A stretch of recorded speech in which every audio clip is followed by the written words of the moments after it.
আসসালামু আলাইকুম প্রিয় শিক্ষার্থী বন্ধুরা। তোমরা যারা আমাকে চিনো, ফেসবুকে চিনো কিংবা বাস্তবে চিনো, যারা আমার ভিডিওগুলা দেখো কিংবা যাদের সাথে আমার পার্সোনাল সম্পর্ক আছে, অ্যাটলিস্ট টিচার স্টুডেন্টের সম্পর্ক আছে, তারা জানো যে আমি সবসময় শিক্ষার্থী বান্ধব কথাবার্তাই বলি।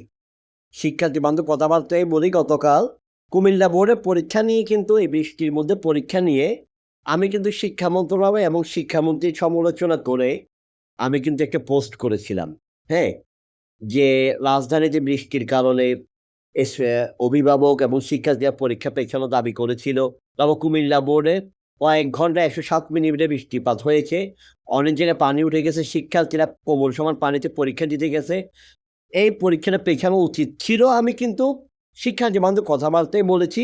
শিক্ষামন্ত্রীর সমালোচনাও করেছি এবং পুরা শিক্ষা মন্ত্রণালয়ের সমালোচনা করেছি। বিশ্বাস না হলে আমার টাইমলাইনে একটু স্ক্রল করলে তুমি পেয়ে যাবা। তো দেখো যে কথাটা বলবো সেটা হচ্ছে আজকে শিক্ষামন্ত্রীর পদত্যাগের জন্য আন্দোলন হচ্ছে। ভাই আমি শিক্ষামন্ত্রীর পক্ষে কিংবা বিপক্ষে কোনো কথাই বলবো। হ্যাঁ? আমি কয়েকটা প্রশ্ন করি।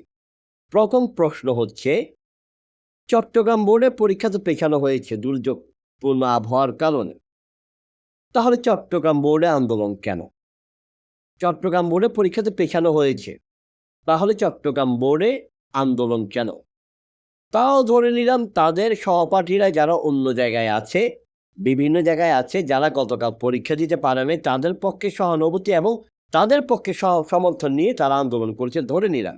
এবার আসো, গতকাল পদার্থবিজ্ঞান প্রশ্নে ভুল হয়েছে। ভাই আমি পদার্থবিজ্ঞান ফিজিক্স, আমি ফিজিক্সের পিও বুঝি না।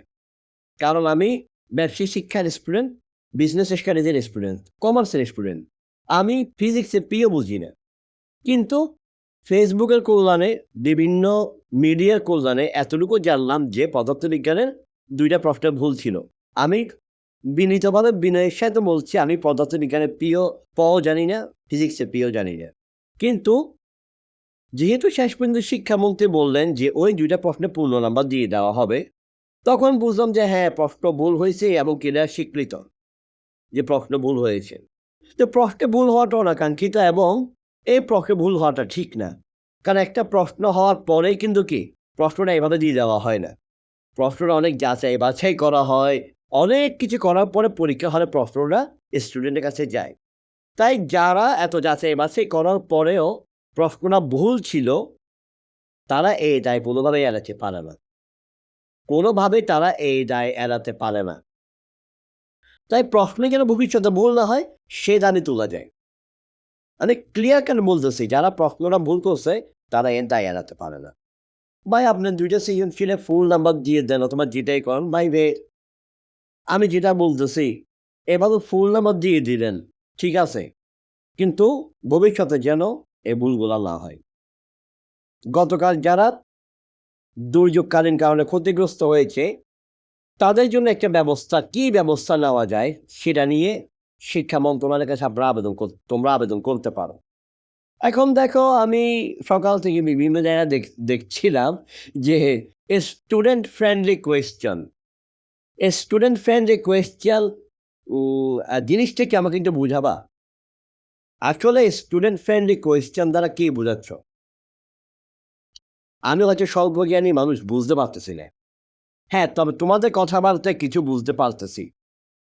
কেউ বলতেছে প্রশ্ন বেশি কঠিন হচ্ছে, এই ধরনের প্রশ্ন কঠিন হওয়া হবে না। হাত নাড়াই, মাথা নাড়াই, গা নাড়াই একটা অবস্থা দাও। প্রশ্ন কঠিন হচ্ছে, বেশি প্রশ্ন কঠিন হওয়া হবে না। Okay fine. তারপর বলা হচ্ছে দেখি, আমার শিক্ষা বলতেছে যে পরীক্ষার খাতা নরম করে কাটতে হবে। তারপর বলতেছে, এটাও বলতে দেখলাম একজনকে যে পরীক্ষা হলে গার্ড বেশি কঠিন করে, এরকম কঠিন গার্ড দেওয়া যাবে না। আবার কোথায় নাকি নকল করতে জেনেই সেজন্য নাকি ভাঙচুরও হয়েছে। আমি শেষে এসে কথাগুলো বলার জন্য আমি ক্ষমা প্রার্থী। হ্যাঁ? আমার এভাবে হাসাটা ঠিক না। কিন্তু নকল করতে দেয় নাই। এইজন্য যদি ভাঙচুর হয়, কি বলবো আমি তুমি আমারে বলো তো ভাই? নকল করতে দেয় নাই সেজন্য তোমরা আল্লাহ! তারপর দেখো স্টুডেন্ট ফ্রেন্ডলি কোয়েশ্চেন আসলে দেখো, শিক্ষা ব্যবস্থা একদিনে ঠিক হবে না। আমি শিক্ষামন্ত্রীকে কোন ধরনের অনুরোধ, আমি যদি শিক্ষামন্ত্রীর সাথে দেখা করতে পারতাম, কিছু অনুরোধ করতাম। এটা নিয়ে একটা ভিডিও করেছিলাম প্রায় ১৯ মিনিটের মতো। ওই ভিডিওতে আমি শিক্ষার্থীদের পক্ষেও কথা বলেছি, শিক্ষকদের পক্ষেও কথা বলেছি। আমি কিন্তু কারো একতরফা কথা বলি নাই। ওই ভিডিওটা টাইমলাইনে আছে, দেখে আসতে পারো। আমি এটাও বলেছি যে একদিনে কোনো কিছু ঠিক হবে না। ঠিক করতে গেলে সময় লাগবে। আর আমাদের স্টুডেন্টরা হঠাৎ করে কঠিন প্রশ্ন হইলে মানায় উঠতে পারবে না। আমাদের স্টুডেন্টরা হঠাৎ করে কঠিন প্রশ্ন হলে মানিয়ে উঠতে পারবে না। বেশি কঠিন প্রশ্ন হলে মানিয়ে উঠতে পারবে না। আস্তে আস্তে এগুলো ঠিক করতে হবে। এগুলো সবগুলো বলেছি। কিন্তু শিক্ষামন্ত্রী পদত্যাগ তোমরা চাইছো, ঠিক আছে। তোমরা কি শিক্ষামন্ত্রী পদত্যাগ চাওয়াটা ঠিক হচ্ছে? নাকি শিক্ষামন্ত্রীর কাছে কিছু সুপারিশ করা, সরকারের কাছে কিছু সুপারিশ করা, ওইটা ঠিক ছিল? স্টুডেন্ট ফ্রেন্ডলি কোয়েশ্চেন, এটা দ্বারা তোমরা যেটা বোঝাচ্ছ, ভাই স্টুডেন্ট ফ্রেন্ডলি কোয়েশ্চেন বিগত সরকারের আমলে 80% 90% পাশের হার ছিল, ঠিক আছে। লিখলেই পাস, এরকম একটা অবস্থা ছিল। ওইখান থেকে আমাদের ফিরে আসা উচিত। তারপরে তোমার প্রশ্ন ফাঁস, পাইকারি দরে প্রশ্ন ফাঁস। তো এই যে একটা ঘুরে ধরা শিক্ষা ব্যবস্থা, আমি দীপুমণিকে নিয়ে গতকাল একটা পোস্ট দিয়েছিলাম যে দীপুমণি বাংলাদেশি শিক্ষা ব্যবস্থাটাকে যতটুকু ধ্বংস করে গেছে, সেই ধ্বংস স্তূপ থেকে ফিরতে আমাদের সময় লাগবে। আমাদের শিক্ষার্থী বন্ধুদেরও সময় লাগবে, আমাদের শিক্ষকদেরও সময় লাগবে। ভাই আমি কোনো স্কুল কলেজের শিক্ষক না, আমি একজন কোচিংয়ে, আমার জাস্ট একটা কোচিং আছে, একটা কোচিং পরিচালনা করি আর টিউশন করি। তবে আমি যাদেরকে পড়ে তাদের কাছে ওই শিক্ষক, তাদের কাছে তো শিক্ষক, তারা তো আমার কাছে শিখে। তো তোমাদের সিলেবাসগুলো তো আমারও পড়াইতে হয়। ব্যবসায়ী শিক্ষা বিভাগের সিলেবাসটা তো আমাকেও পড়াইতে হয়। হ্যাঁ, তো যেই ধ্বংসস্তূপের মধ্যে ঠেলে নিয়ে গেছে, ওইখান থেকে উঠতে আমাদের সময় লাগবে। আমি শিক্ষামন্ত্রীর কাছে বিনীত অনুরোধ করব যে প্রশ্ন করার ক্ষেত্রে প্রশ্ন স্ট্যান্ডার্ড হোক, স্ট্যান্ডার্ড প্রশ্নই আমরা চাই। তবে আসলে যদি প্রশ্ন, আমি আবারও বলতেছি ভাই আমি কোনো বিশেষজ্ঞ না, যদি এমন হয় যে যারা বিশেষজ্ঞ আছেন তারা যদি মনে করেন যে আসলে এই প্রশ্নগুলো স্ট্যান্ডার্ডের নামে খুব বেশি কঠিন হচ্ছে, যেমন ফিজিক্স প্রশ্ন সহজ না করি না আমি বুঝবো না, হায়ার ম্যাথ সহজ না করি না আমি বুঝবো না, কেমিস্ট্রি সহজ না করি না আমি বুঝবো না, আমি হিসাব বিজ্ঞান বুঝবো, আমি ব্যবসা উদ্যোগ বুঝবো, আমি ফিন্যান্স বুঝবো, আমি উৎপাদন ব্যবস্থাপনা বুঝবো, আমি এগুলো বুঝবো, আমি অর্থনীতি বুঝবো, কিন্তু আমি ওগুলো বুঝবো না। তো যারা বিশেষজ্ঞ যারা আছেন, ইভেন আমার থেকেও এমনকি অনেকে আছেন যাদের কাছে আমি একটা বাচ্চা, যাদের বিশ্লেষণের ধারে কাছেও মেহেদি নেই। তো তারাও যদি বিশ্লেষণ করে বুঝে যে না আসলে প্রশ্নের স্ট্যান্ডার্ডের নামে অনেক বেশি কঠিন হচ্ছে, তাদের উচিত শিক্ষা মন্ত্রণালয় এবং শিক্ষামন্ত্রীকে এই বিষয়টাতে অবহিত করা।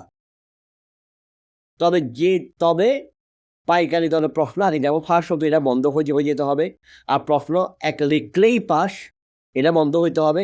খাতা দেখার ক্ষেত্রে যে যতটুকু নাম্বার প্রাপ্য তাকে ততটুকু নাম্বার দেওয়া উচিত বলে অন্তত আমি মেহেদি মনে করি।